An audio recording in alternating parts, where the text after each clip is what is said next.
And here's another tip, man. If the mileage, if you can take the mileage, if you can, a driver can drive, a good driver can do 600 miles a day driving in a box truck. 600 miles in a day. Okay. Now this is 392 miles.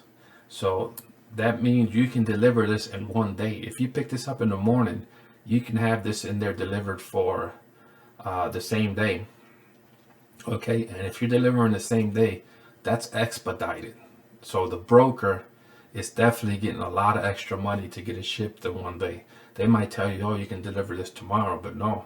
If you pick this up early, you can deliver this in the afternoon before the business closes. So ask for more money. You can ask for more money. Always ask for more money. Never settle for what's on the board.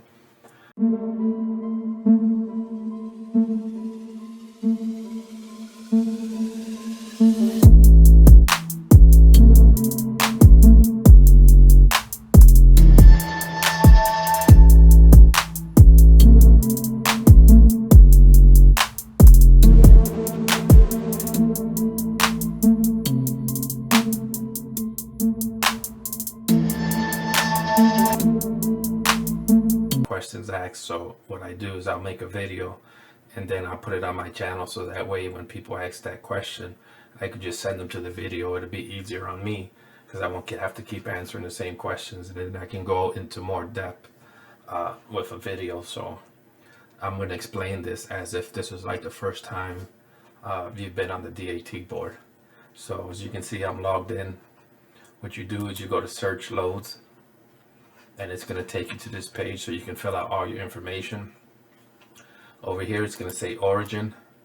I'm in Cleveland, Ohio, so obviously I use Cleveland, but the origin is like the place where your truck is parked. Let's say you're in Cleveland or Chicago or in New Jersey or California, or specific in the city, San Francisco or something. Whatever city you're in, you're going to put this in your origin, wherever your truck is in. So I'm in Cleveland, Ohio. My truck is empty in Cleveland. We're going to go with Cleveland, Ohio. Now, deadhead means how many miles are you willing to drive with your truck empty to pick up a load. Let's say I'm in Cleveland, Ohio, and the load is in Columbus, Ohio. Columbus, Ohio is, 100 miles from me, so that would be 100 miles of deadhead to go pick that up. Okay. All right, the destination, you could put this whatever you want to go. Most of the time you're going to want to leave this empty, because if you're running a box truck business, you got to be willing to go anywhere. Well, almost anywhere, but I'll explain that later on. But let's say you're trying to go home. Let's say I'm in Los Angeles, California, and I'm trying to get a load. I'm trying to go home. I've been on the road for 2 or 3 weeks. I'm trying to get a load going back to Cleveland, Ohio. So I would put Cleveland, Ohio as my destination. Let's say you're going home to Atlanta, Georgia, then that's what you would put. But if you're looking for a load anywhere and you're not trying to go home, just leave that empty. Leave the deadhead empty. Now this is for the specific truck. If you put general, it's just going to give you a small list, which is mostly semis. And as you can see, tankers and other stuff that we don't use. We have a straight box truck, so that's what we're going to use. We're going to hit specific. And what I put in this, and you should probably do too, this will give you more options, because brokers don't always list everything in the box truck. And then there's semi loads that would fit in a box truck. So you definitely want to see those loads too, so that way you can call these brokers, and the majority of the time, if it'll fit, they'll let it go. The only time they don't let it go in a box truck is when the shipper specifically asks for a semi. Some shippers are finicky. They don't want a box truck for whatever reason, and the brokers can't do it. But most of the time, they'll put it on a box truck. If they can, they'll do it. So you have to call. Don't just look for box truck loads. So I put moving van. That could be equipment. That could be somebody moving the state. I mean, I'm not moving anybody across the country, but I put it anyways. I put straight box truck, which is what we have, and van. Van is mostly semi loads, but like I said, some of the loads are partials and they would fit inside of a straight box truck. Now the important thing about looking at these loads is you have to have the measurements of your box truck at the door. You know, you measure it from the opening of the door from the bottom all the way to the top, okay? And then you measure from side to side at the door, because a semi is obviously, you know, a box truck might only have 94, 96 inches at the door, where a semi could easily have 106 inches. Okay, so just because it's a 20 foot long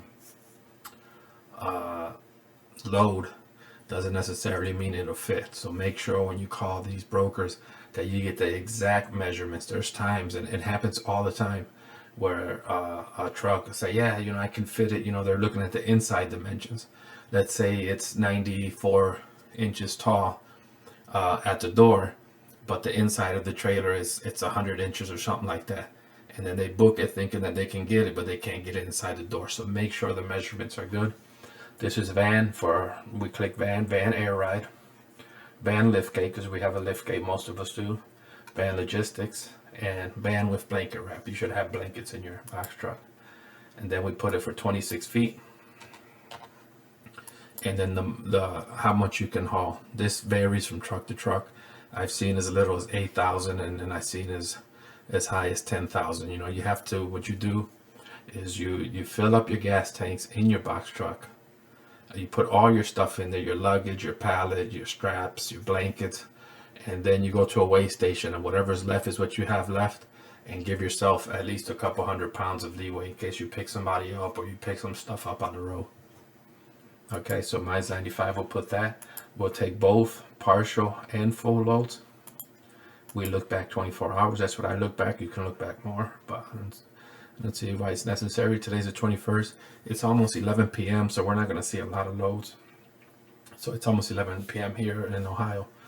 But this is what we're going to do. So you're going to hit search after you put in all your information. Okay, and let me walk you through this. Okay, this is the age of the loads when they were posted. This is the origin. The pickup right here, the date, the 21st. This is the deadhead again, where I told you, you know, you put the deadhead you're willing to drive. And as you can see, it's 59 miles away from Cleveland, 15 miles, okay? And here's the destination where your load is going. This is the deadhead, well, there is no deadhead. This is how long the trip is going to take. This is the mileage, total mileage. That's not including the deadhead. And this is the type of truck that they listed under. This is a SB is the straight truck, straight box truck, and a van is usually a semi, but as you can see, it's 26 feet, 5,100 pounds, listed as a partial. So we can do these kind of loads. Okay, so don't just stick to the box truck, because you're going to miss out on a lot of opportunities. So you look over here and look at information. It's a partial, it's a van, it's 26 feet, which we can do, and we can easily do 1,500 pounds. 5,100 pounds. So don't be afraid to call these people. I call them every time. I had some good loads coming off a semi. Like I said before, make sure your measurements are right at the door, because a lot of times, you know, it could be machinery that, you know, one big giant, you know, 20-foot crate or pallet, you know, with some kind of machinery on it, and you got to make sure it fits in through the door. So always make sure you get your measurements with the broker. And ask them, like, hey, I'm calling about a partial. They're gonna, you know, this is what I tell them when I call in. They'll say hello. I say, hey, I'm calling about a partial picking up in Wooster, Ohio, going to Portland, Oregon. Okay, and then I want to see if it can fit in a box truck, and they're gonna tell you, yeah, it can. And if like I said before, if the shipper says no, I don't want no, you know, I want a semi, then he'll tell you right away. But most of the time, in my experience, they'll tell you, yeah, it can fit in a box truck. And then that's when you come in and say, well, what's the exact measurements, so I can make sure that it can go in through the door, and you work that out. Okay, so let's move along. This is the length of the freight, the weight under the 9,500 filter that we put. It tells you if it's full or partial. Remember, we put full and partial loads. Factor, this is if factoring with OTR. You know, factoring companies are different. This is the company, these are the numbers, and this is the most important thing. Well, it's not the most important thing, but here's the offer, okay? So this tells you, a lot of the people they post the money right there, right on the board, and the other half just don't post it. You know, usually the people that don't post, in my experience, you know, are usually the low ballers, but you know, that doesn't mean that you have to get low balled. So we have the offer here. What I do is I click offer, and then it's gonna line them up by the highest to the lowest.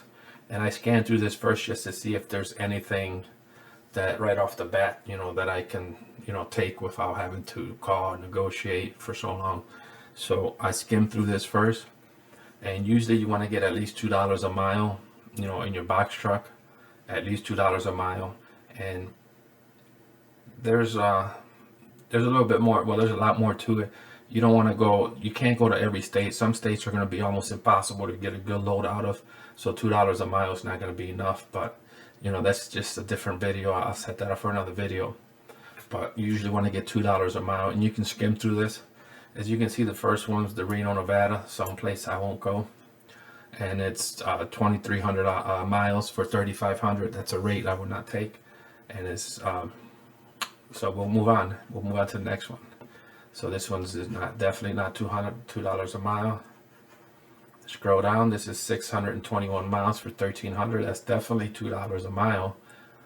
But remember what I told you about the deadhead. You have to include this deadhead because you're driving. You're still using the fuel.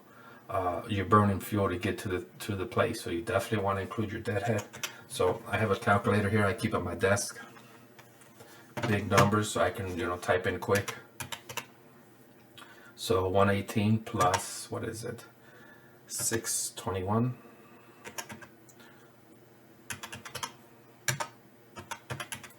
That's 739 miles. 1,300 divided by 739. That's $1.75 a mile, about $1.76. So it's real short. It's a quarter short of the $2 that you want to go for.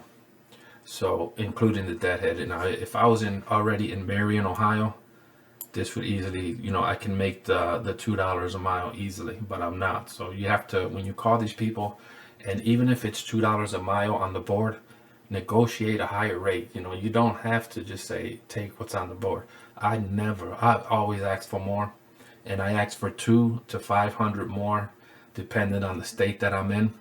If I'm in a bad state where I don't have the negotiating power, then I might ask for 200. But if I'm in a state where there's all kinds of loads that are good, which is usually the Midwest, you know, somewhere like Chicago, then you can ask for more, and then you just work your way. Don't ever always take what's on there. So for this to work for me, I would definitely have to ask for more money. So we're gonna keep moving. This one's Pittsburgh to Chicago, Illinois. It's definitely $2 a mile for 460 miles at 1,200. Pittsburgh, Pennsylvania. That's far from me. That's a lot of deadhead. So let's add the deadhead. 132 plus 459 miles. That's 591 miles of deadhead for me, because I'm not in Pittsburgh. At 1,200 divided by 591 miles, that's $2.03. So it's, even with the deadhead, it's still, you know, it's got I can still get the $2 that I usually look for. And Chicago is the best area, in my opinion, for box truck. If you can get to Chicago, you're definitely going to be able to find loads to get out of there. So we're going to keep looking. As you can see, this is 1,100, 455. That's definitely $2 a mile, but there's 86 miles deadhead in Killbuck, Ohio. I've been in Ohio my whole life. I never even heard of Killbuck. So we're going to put 86 plus 455 miles. That's 541 miles. 1,100 divided by 541. That's still $2.03 a mile. Even with the deadhead, I can get my $2. It's going to North Carolina. I wouldn't want to go to North Carolina because loads can be hard to come by there. But, you know, as is an example, I'm showing you how to work the DAT board and what to look for. So we're going to keep scrolling. This one right here is 392. Going Indiana. Indiana is the Midwest. I love the Midwest. This is $900. that it's well within the $2 a mile that you should be looking for. But there's a 127-mile deadhead for me. If you're in Sugar Creek, PA, you can actually take this because it would be what is it, 392, 900 miles divided by 392. That's 229 a mile. And let me tell you something, man. Don't ever, always ask for more. And here's another tip, man. If the mileage, if you can take the mileage, a driver can drive, a good driver can do 600 miles a day driving in a box truck. 600 miles in a day. Okay. Now this is 392 miles. So that means you can deliver this in one day. If you pick this up in the morning, you can have this in there delivered for the same day. Okay, and if you're delivering the same day, that's expedited. So the broker is definitely getting a lot of extra money to get it shipped in one day. They might tell you, oh, you can deliver this tomorrow, but no. If you pick this up early, you can deliver this in the afternoon before the business closes. So ask for more money. You can ask for more money. Always ask for more money. Never settle for what's on the board. So if you can deliver in the same day, say, hey, can I deliver this in the same day? And if he says, yeah, but well, you know, can you throw in an extra $300 and you just work from there, man. Don't ever take what they give you. All right, so this is how you do it from as far as the offer. What I like to do is sort it by deadhead and the lowest deadhead, because I really don't like driving deadhead. I don't like to send my driver drive that far. And as you can see, deadhead, it drops dramatically. Sometimes you get 0 deadhead. But this is 14 miles. So let's look at this one. This was $500 for 273 miles. So about 285 miles, something like that. It's not gonna happen. I mean, it's close. It's close. It's 26 foot, but you know, 500. Let's say even if they gave me $600, I wouldn't take this load because that's a whole day. I mean, if I can deliver it today, boy, it's still going to take a whole day to deliver. So I still wouldn't do it. I try to look for $1,000 a day at the most. I mean, at the least. But if you wanted to do something like this, you would ask for $600, $700, and you can do it if you're okay with that. You know, you can deliver this in a day.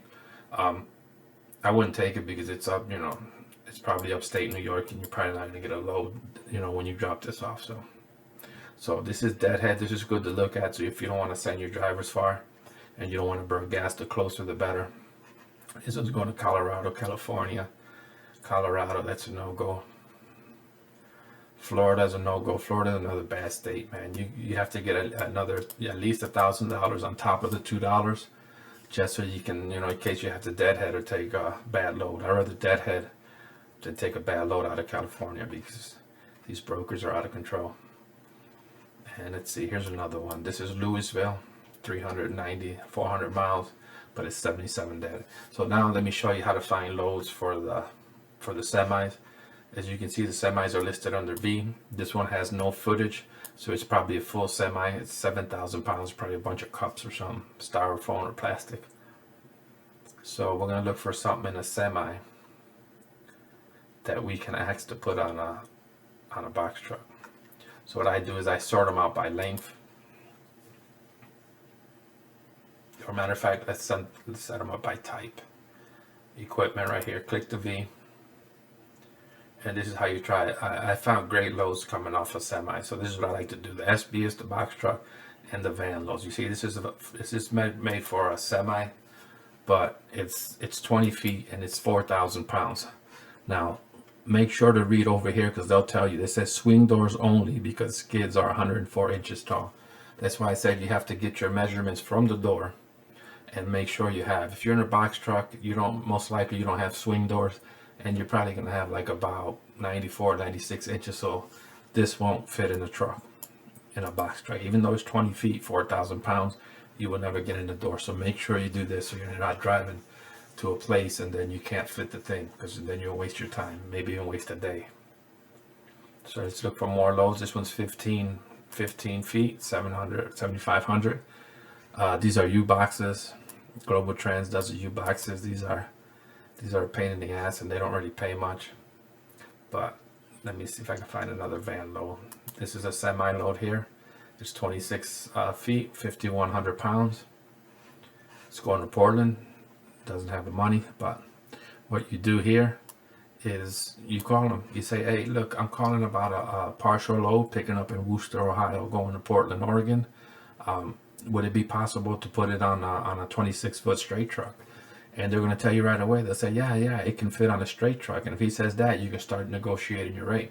And they get semi money for this. So, you know, they have more leeway to pay you. So you can do that. And if the broker or if the shipper says, oh, they want it on a semi, because some shippers are real finicky. You know, they don't want to mess with box trucks. They'll tell the broker, no, you know, we want a semi. And the broker tell you right away, hey, you know, it has to be a semi load.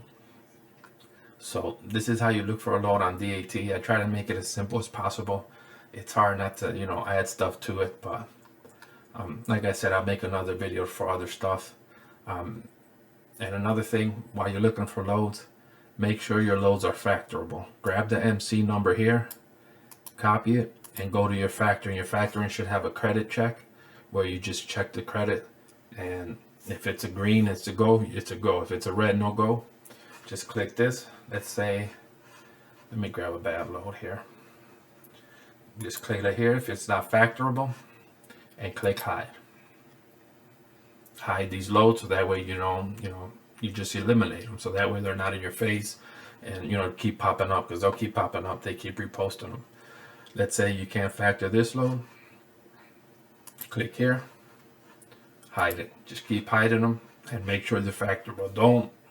If your factoring company won't factor them, don't book a load, because then you're gonna be, you know, if they don't pay you, you're gonna get screwed. So make sure it's factorable by your factoring company. Check them first. Always have another window open. I have multiple screens, and always keep a window open.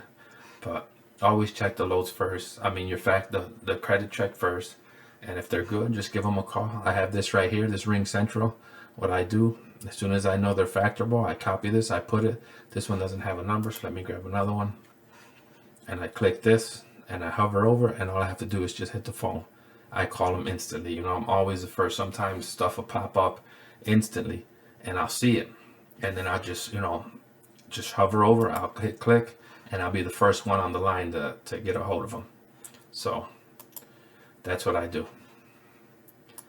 Be the first one in line. So I'm gonna let this go. I don't want it to get too complicated. I wanted to show you how to book loads on DAT and keep it simple. And another thing before I leave, the partials. Remember, you got 26 feet and you have 9,000 pounds in your truck. You can partial these out, which is something I love. Get a good load. Let's say this one's 4 feet. That gives you 22 feet. Look for something under 22 feet and the same amount of weight, and partial these things out, man, and make even more money. But that's a different video. I'll let you guys go, man. Thanks a lot. Have a good one.